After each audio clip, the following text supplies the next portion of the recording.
આ કપડા ધોઈને તો આ હાબુ કેવા આવે છે ને, હાથમાં શીરા પડી ગયા, પગમાં શીરા પડી ગયા, કેવા બળે છે. કઈ હાબુ જ નથી હારા આવતા એકે. શું કરવું મારે? સેલી હું રેડ્યું નાખશો?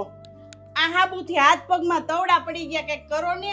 આલે આ હાબુની અંદર ગ્લિસરીન લાવ્યો કપડા ધોવાના હાબુમાં. જો પણ આ તો નાવાના હાબુમાં આવે ને. નાવાનાની ભારતની અંદર પહેલી વાર LNS કેમિકલ પ્રાઇવેટ લિમિટેડ છે ને, ઈ કપડા ધોવાના હાબુની અંદર ગ્લિસરીન લાવ્યા. અને આમ જો ઓફર પણ છે, સાંભળ ઊભી રે લેતો.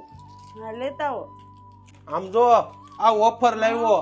700 રૂપિયાની પેટી આવે ને હાબુની, ગ્લિસરીન વાળા હાબુની, ઈ 500 રૂપિયામાં. અને એની અરે કપડા ધોવાનો 2.5 કિલો પાવડર ફ્રી. આમ તો સુરતમાં ઘરે બેઠા કોઈને ડિલિવરી જોતી હોય ને તો ઘરે બેઠા ફ્રી ઓફ ડિલિવરી મળી જાય. તો આ તારા હાથ પગમાં શીરા છે ને, હવે ઈ નહીં પડે. તમારા કપડાનું ને હાથ પગનું બધાયનું ધ્યાન આ LNS કંપની રાખશે, તો ઓર્ડર કરી લેજો હો. હા